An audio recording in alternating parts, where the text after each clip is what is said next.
안녕하세요. 김성일 목사와 함께하는 GTS 말씀 묵상 시간입니다. 오늘은 세 번째 주간의 5일차의 묵상을 하겠습니다. 5일차의 주제는 사람의 마음 이해하기입니다. 우리가 세상을 살아가면서 정말 중요한 것 중에 하나는 사람의 마음을 이해하는 일이죠. 내 마음을 이해하고 다른 사람의 마음을 이해하는 것입니다. 이것을 잘 이해하고 지지하고 격려하고 또 위로할 수 있는 능력, 이것을 세상에서는 감성 재능, EQ라고 이야기를 합니다. 우리는 하나님의 말씀을 통해서 구원을 받고 천국을 가고 진리를 아는 것뿐만 아니라 이런 감성 재능도 키울 수 있어야 합니다. 하나님 말씀은 이것을 다 포함하고 있기 때문에 그렇습니다. 자, 오늘은 겟세마네 동산에서 있었던 사람들, 그 사람들이 어떤 행동을 할 때는 먼저 그런 마음이 있었던 거죠. 그 마음들을 한번 우리가 들여다보면서 사람의 마음을 들을 수 있고 이해할 수 있는 능력을 훈련하는 묵상을 하도록 하겠습니다. 자, 그럼 오늘도 우리가 본문 말씀을 2번 읽겠습니다. 말씀 읽을 때는 눈으로 읽고 말로 읽고 그리고 생각으로 읽어라. 읽으면서 깨달아지는 말씀들은 보물 찾는 거예요. 그러니까 꼭 밑에다 체크하시면서 보시기 바랍니다. 이에 예수께서 제자들과 함께 겟세마네라 하는 곳에 이르러 제자들에게 이르시되 내가 저기 가서 기도할 동안에 너희는 여기 앉아 있으라 하시고 베드로와 세베대 두 아들을 데리고 가실새 고민하고 슬퍼하사 이에 말씀하시되 내 마음이 매우 고민하여 죽게 되었으니 너희는 여기 머물러 나와 함께 깨어 있으라 하시고 조금 나아가서 얼굴을 땅에 대시고 엎드려 기도하여 이르시되 내 아버지여 만일 할만하시거든 이 잔을 내게서 지나가게 하옵소서. 그러나 나의 원대로 마시옵고 아버지의 원대로 하옵소서 하시고 제자들에게 오사 그 자는 것을 보시고 베드로에게 말씀하시되 너희가 나와 함께 1시간도 이렇게 깨어 있을 수 없더냐. 시험에 들지 않게 깨어 기도하라. 마음에는 원이로되 육신이 약하도다 하시고 다시 2번째 나아가 기도하여 이르시되 내 아버지여 만일 내가 마시지 않고는 이 잔이 내게서 지나갈 수 없거든 아버지의 원대로 되기를 원하나이다 하시고 다시 오사 보신즉 그들이 자니 이는 그들의 눈이 피곤함이라.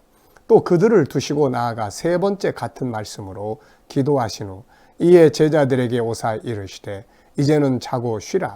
보라 때가 가까이 왔으니 인자가 죄인의 손에 팔리느니라. 일어나라 함께 가자. 보라 나를 파는 자가 가까이 왔느니라. 말씀하실 때에 12 중에 하나인 유다가 왔는데 대제사장들과 백성의 장로들에게서 파송된 큰 무리가 칼과 몽치를 가지고 그와 함께 하였더라. 예수를 파는 자가 그들에게 군우를 짜 이르되 내가 입 맞추는 자가 그이니 그를 잡으라 한지라. 곧 예수께 나와 랍비여 안녕하시옵니까 하고 입을 맞추니 예수께서 이르시되 친구여 네가 무엇을 하려고 왔는지 행하라 하신대 이에 그들이 나와 예수께 손을 대어 잡는지라. 예수와 함께 있던 자 중에 하나가 손을 펴 칼을 빼어 대제사장의 종을 쳐 그 귀를 떨어뜨리니 이에 예수께서 이르시되 내 칼을 도로 칼집에 꽂으라. 칼을 가지는 자는 다 칼로 망하느니라. 너는 내가 내 아버지께 구하여 지금 12군단 더 되는 천사를 보내시게 할 수 없는 줄로 아느냐. 내가 만일 그렇게 하면 이런 일이 있으리라 한 성경이 어떻게 이루어지겠느냐 하시더라. 그때 예수께서 무리에게 말씀하시되 너희가 강도를 잡는 것 같이 칼과 몽치를 가지고 나를 잡으러 나왔느냐. 내가 날마다 성전에 앉아 가르쳤으되 너희가 나를 잡지 아니하였도다. 그러나 이렇게 된 것은 다 선지자들의 글을 이루려 함이니라 하시더라. 이에 제자들이 다 예수를 버리고 도망하니라. 아멘. 한 번 더 보겠습니다.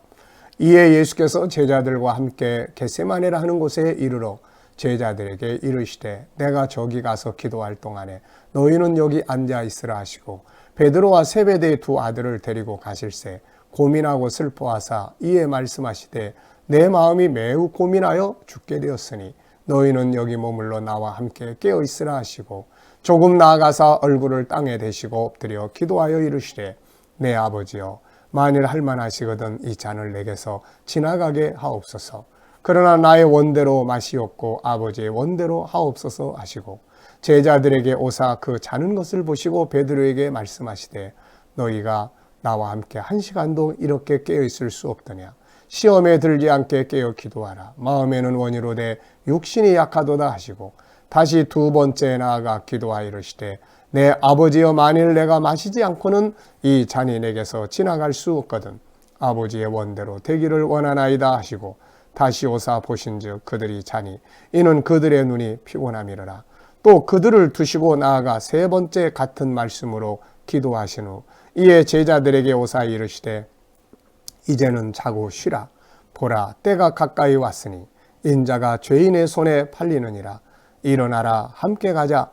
보라 나를 파는 자가 가까이 왔느니라. 말씀하실 때 12 중에 하나인 유다가 왔는데 대제사장들과 백성의 장로들에게서 파송된 큰 무리가 칼과 몽치를 가지고 그와 함께 하였더라.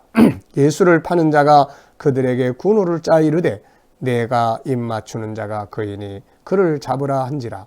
곧 예수께 나와 랍비여 안녕하시옵니까 하고 입을 맞추니 예수께서 이르시되 친구여 내가 무엇을 하려고 왔는지 행하라 하신대 이에 그들이 나와 예수께 손을 대어 잡는지라. 예수와 함께 있던 자 중에 하나가 손을 펴 칼을 빼어 대제사장의 종을 쳐 그 귀를 떨어뜨리니 이에 예수께서 이르시되 내 칼을 도로 칼집에 꽂으라. 칼을 가지는 자는 다 칼로 망하느니라. 너는 내가 내 아버지께 구하여 지금 12군단 더 되는 천사를 보내시게 할 수 없는 줄로 아느냐. 내가 만일 그렇게 하면 이런 일이 있으리라 한 성경이 어떻게 이루어지겠느냐 하시더라. 그때 예수께서 무리에게 말씀하시되 너희가 강도를 잡는 것 같이 칼과 몽치를 가지고 나를 잡으러 나왔느냐. 내가 날마다 성전에 앉아 가르쳤으되 너희가 나를 잡지 아니하였도다. 그러나 이렇게 된 것은 다 선지자들의 글을 이루려 함이니라 하시더라. 이에 제자들이 다 예수를 버리고 도망하니라. 아멘.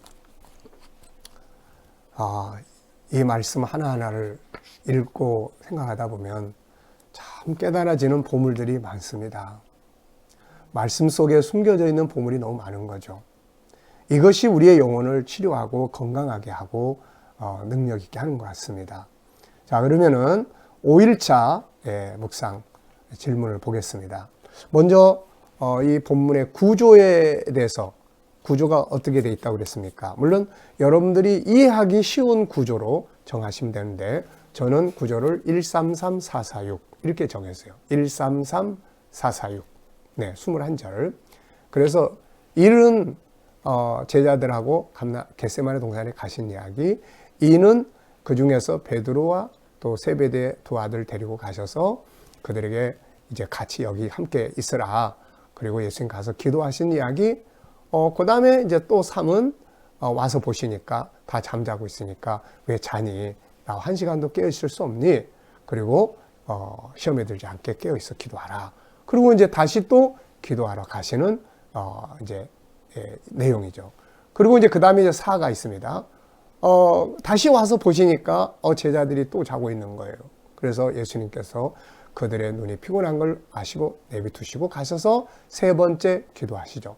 그리고 나서 이제 와서 제자들을 보시고 말씀하시죠. 야, 이제는 쉬어라. 이제는 자고 쉬어라.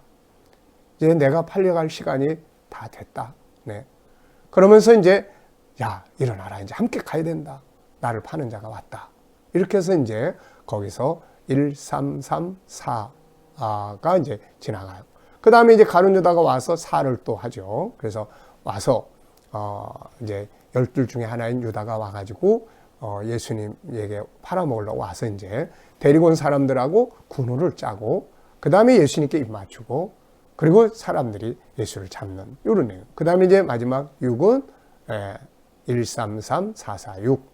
그거는 이제 어떤 사람이 예수님과 함께한 사람이 칼을 휘둘러서 귀를 잘라내니까 예수님이 칼을 쓴 자 칼로 망한다. 지금이라도 하나님께서 12군단 되는 더 많은 천사를 보내게 할 수 없는 줄 아느냐 내가. 근데 이렇게 하면은 이렇게 되리란 말씀이 어떻게 이루어지겠느냐. 그리고 잡으러 온 자들에게 야, 너희들이 어찌하여 강도를 잡는 것 같이 칼과 몽치를 들고 왔냐. 내가 성전에서 말씀 매일 가르쳤지만 너희들 잡지 아니했는데 그러나 이렇게 된 건 다 말씀을 이루기 위한 거다. 그리고 제자들이 다 도망갔다. 이런 내용이에요. 그러니까 우리가 이렇게 전체적인 구조를 딱 먼저 정하면 암송하기가 쉽습니다. 내용 암송이죠. 자, 1번입니다. 십자가에 못 박히실 것을 앞에 놓고 고민 중에 기도하시던 주님의 마음은 어떠하셨을까? 네, 이 내용은 이미 예수님 표현했죠. 내가 고민하고 슬퍼하사 또 내가 고민하여 죽게 되었다. 그 죽음을 앞에 두고 고통과 괴로움을 앞에 두고 고민하시는 그분의 마음을 볼 수 있죠. 자, 주님을 위해 그분이 원하시는 사명을 위해 고민하며 기도해 본 일이 있는가? 우리가 세상의 일들을 위해서는 정말 고민 많이 하죠. 먹고 마시고 살고 세상 일들. 그런데 정말 하나님의 뜻을 이루기 위해서 고민해 본 일이 얼마나 있을까요? 물론 우리가 예수 믿고 사명 감당하고 가다 보면 고민하면서 기도해야 될 때가 종종 있는 거죠. 자, 저 같은 경우는 이제 이날까지 또 사명 감당해 오면서 선교 사명, 하나님의 교회 또 성도들의 아픔이 벌어졌을 때 막 고민하면서 기도했던 일들이 종종 있었죠. 자, 두 번째 질문입니다. 예수님이 고민 중에 기도하실 때 제자들은 자고 있었어요. 그때 그들은 어떤 마음을 가지고 있었을까? 사람이 불안하고 막 그런 마음이 초조하고 그러면 잠이 안 올 텐데 사람들이 이렇게 잠을 자는 거 보면은 아직 상황 판단이 잘 안 되고 있는 것 같아요. 상황 판단. 잠시 후에 벌어질 일들을 전혀 못 느끼고 있는 것 같습니다. 그러니까 피곤함이 몰려오니까 그냥 졸게 되고 자고 있었던 것 같아요. 아무것도 모르는 울적 모르는 마음. 네, 정말 철없는 마음. 우리도 그럴 때 많이 있죠. 자, 가까운 사람이 막 고민하고 있습니다. 막 괴로워하고 있습니다. 그러면 나는 관심을 갖고 같이 고민하고 돕는 편인가 아니면 무관심한 편인가? 물론 사람에 따라서 가까운 사람이 고민하고 있으면 나도 같이 고민하게 되고 그렇죠. 네. 자, 세 번째입니다. 예수님을 대제사장들에 넘기기 위해서 예수님께 라삐 안녕하십니까? 라고 인사할 때 이때 가룟유다는 도대체 어떤 마음이 들었을까? 예수님을 지금 넘겨주기 위해서 와서 그 사람들하고 약속을 하고 내가 예수님이 입을 맞추는 사람이 바로 예수님이니까 그 사람을 잡아가세요 라고 하고 예수님에게 입을 맞추고 안녕하십니까? 도대체 이게 어떤 마음을 그 시간에 가지고 있었을까요? 네. 저는 이렇게 썼습니다. 간악한 마음. 아주 이게 무슨 일반 양심적인 그런 게 아니고 간악한 마음. 또 한 부분은 두려운 마음. 그런 마음을 가지고 예수님에게 다가와서 안녕하십니까? 그러고 하지 않았을까? 당신이 그 당시에 그 현장에 있었다면 어떤 마음이 들었을까? 막 사람들이 칼과 뭉치를 들고 막 잡으러 왔어요. 이런 상황에 있을 때 이게 어떤 마음이 들까요? 당연히 두렵고 떨리고 당황하고 이런 마음이 들겠죠. 네, 그래서 우리가 이런 마음들을 이해해야 돼요. 어떤 사람이 막 그냥 횡설수설하거나 막 그랬을 때 그 사람의 그 마음, 당황하는 마음, 네, 생각대로 잘 안 됐을 때 막 당황하는 마음, 이런 거 우리가 이해하고 위로할 수 있는 능력을 키워야죠. 너는 왜 그래? 도대체 그게 뭐 문제라고 막 이렇게 밀어붙이면 상처가 되는 거죠. 자, 네 번째입니다. 제자 중 한 사람이 칼을 휘둘러서 대제사장의 종의 길을 떨어뜨렸는데 이때 그 제자의 마음은 어땠을까? 이게 바로 이제 그 당황스럽고 막 두렵고 전혀 생각지 않은 일이 팍 터진 거예요. 이제. 그러니까 자기의 있는 거 가지고 방어적 능력을, 본능을 가지고 칼을 휘두른 거죠, 이게. 자, 우리가 이렇게 세상 살아가다 보면 정말 당황스러운 일들을 만날 때가 있죠. 그럴 때 우리가 마음을 달래고 위로하고 또 지지해 줄 수 있는 능력. 다른 사람들이 막 당황해가지고 어쩔 줄 모를 때 막 나무라는 게 아니라 지지하고 그래, 그럴 수 있어. 공감할 수 있는 이제 이런 이해의 마음이 필요하죠. 예수님은 칼을 쓰는 자는 칼로 망한다고 하셨는데 이 말씀을 들은 그 사람의 마음은 어땠을까? 칼을 휘둘렀는데 예수님이 칼 집에 꽂아. 칼 쓰는 사람은 칼로 망해. 아마 의아한 마음이 들지 않았을까 싶어요. 의아한 마음. 왜냐하면 지금 상황이 심각한 상황인데 여기서 지금 칼을 집에 꽂고 칼로 쓰는 자는 칼로 망한다. 이게 이해가 잘 안 됐을 거예요. 굉장히 의아한 마음. 지금 무슨 말씀이야 도대체 지금 이 위급한 상황에. 네. 자, 이 말씀의 의미는 무엇이라고 생각하는가? 사람은 칼을 쓰는 자는 칼로 망한다. 참 이게 의미가 엄청 광범위합니다. 이게 인류의 역사는 칼을 쓰는 거예요. 죽이고 찌르고 그냥 공격하고 점령하고 빼앗고. 그런데 예수님의 역사는 사랑이에요. 그래서 감동이 있고 은혜가 있고 회개가 있고 그러는 거죠. 우리가 세상을 살아가는데도 마찬가지인 것 같아요. 맨날 화만 내는 사람.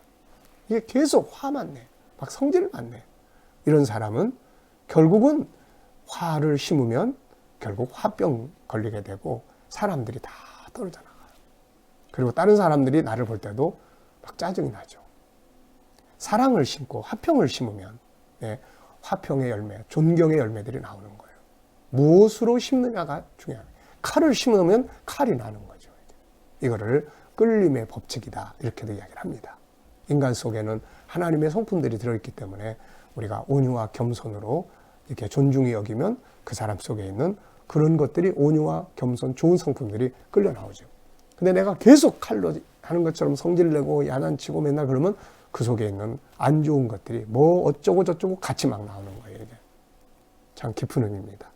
예수님이 하늘의 군대를 동원해서 자기를 잡으러 온 자들을 물리칠 수 있었지만 그렇게 하지 않은 이유는 무엇이었을까? 분명히 이분은 자기 잡으러 온 자들을 그냥 말씀 한마디로 다 없앨 수 있었어요. 근데 안 했단 말이에요. 그럼 묵묵히 잡혀가요. 왜 그랬을까? 본문 말씀대로 보면 이렇게 되리라 한 성경이 어떻게 이루어질 수 있겠느냐. 항상 신경 쓰는 거죠. 내가 하는 행동이 하나님 말씀을 이루기 위한 것인가. 마지막 십자가 위에서도 내가 목마르다. 이게 다 성경에 있는 말씀을 이루기 위한 거예요. 더 안에 들어가 보면 우리를 구원하기 위해. 여기서 예수님께서 만약에 난 싫어. 난 이렇게 고난스러운 거 싫어. 저 외수놈들 저것들 다 없애버려야 돼. 그리고 자기식대로 나갔다면 우리의 구원이 다 망가지는 거죠. 우리 다 지옥 가게 되는 거예요. 더 깊이 들어가 보면 아버지의 뜻이죠. 아버지의 뜻을 이루기 위해서 그렇게 하지 않은 겁니다. 말씀을 이루기 위해서, 아버지의 뜻을 이루기 위해서, 다른 사람 구원하기 위해서 우리도 내가 당연히 해야 될 내 권리를 절제하고 내가 참고 손해보고 그러는 겁니다. 제자들은 결국 모두 예수님을 버리고 도망갔어요. 이때 그들의 마음은 어땠을까? 역시 갑작스러운 일, 미리 준비되지 않은 마음이죠. 준비되지 않았을 때 벌어지는 일들이에요. 당황하고 두려움. 저도 그 자리에 없었던 게 너무 감사해요. 왜냐하면 그 자리에 있었으면 나도 그랬을 테니까. 네. 그래서 우리가 이런 사람들 만나면 좀 이해할 수 있는 마음을 가져야 돼요. 자, 본문을 정리하면서 감사한 건 뭔가? 자, 항상 전 두 가지가 감사해요. 하나는 이렇게 묵상할 수 있는 거. 묵상을 하면 깨달아지는 거 많고 숨겨진 보물들 발견할 때마다 내 영이 기쁘고 소망이 생기고 치유가 되고 그러잖아요. 겟세마네 동산에서 주님이 묵묵하게 잡혀가신 거. 그것 때문에 내가 살게 되니까요. 너무 감사해요. 본문을 정리하면서 기억에 남는 것. 칼 쓰는 자는 칼로 망한다. 분노를 잘하는 사람은 분노로 망하게 된다. 이런 무서운 말씀이에요. 반대로 사랑으로 쓰는 자는 사랑으로 성공한다. 사랑으로 흥한다. 이런 이야기죠. 오늘 말씀 속에서 느껴지는 하나님의 마음은 뭔가? 아버지가 주신 잔을 거부하지 않고 마시는 것이죠. 예수님은 이걸 하셨어요. 오늘 우리도 아버지께서 우리에게 어떤 잔을 주셨습니까? 그 잔이 은혜의 잔일 수도 있지만 때로는 쓴 잔일 수도 있어요. 그거를 묵묵하게 지고 가기를 바라는 거. 왜냐하면 그래야 아버지 뜻이 이루어지고 그래야 영광이 있으니까요. 질문 2개 만들어 봅니다. 첫째 질문은 제자들은 계속 잠을 잤습니다. 예수님은 그들의 눈이 피곤했다는 것을 보셨어요. 근데 왜 피곤했지? 네, 왜 피곤했을까? 이런 질문 하나 해봤고요. 두 번째는 나의 마셔야 될 잔은 무엇인가? 오늘 내가 마셔야 할 잔은 무엇인가? 이 질문을 던져봤습니다. 자, 오늘도 이제 우리 기도함으로 묵상 마치겠고요. 오늘도 깨달은 말씀, 발견한 보물들, 주님이 주시는 그런 영감 기억하시고 승리하시기 바랍니다. 기도하겠습니다. 아버지 감사합니다. 겟세마네 동산에서의 이 엄청난 일들 우리가 잊지 않고 기억하게 하셔서 주님 가신 그 길 우리도 잘 걷게 하여 주옵소서. 오늘도 주님 우리 자녀들 또 친척들 이웃들 중에 믿지 않는 자들 다 돌아와 구원받게 하시고 이 질병 코로나로 인해서 오늘도 많은 사람들이 두려워하며 또 마음에 또 경계들을 하고 삽니다. 아버지 속히 질병이 이 나라에서 소멸되게 하여 주시고 우리 모든 성도들 한 사람도 머리털 하나 상하지 않도록 보호하여 주시옵소서. 주님 또 세계 곳곳에 있는 선교사님들과 그들의 사역을 지키시고 은혜 베풀어 주시며 북한 땅에 있는 교회와 성도들에게도 믿음 잘 지키도록 은혜 베풀어 주시옵소서. 오늘도 질병과 싸우는 많은 사람들에게 지혜 주셔서 잘 감당하도록 은혜 베풀어 주시옵소서. 감사하며 예수님의 이름으로 기도하옵나이다. 아멘.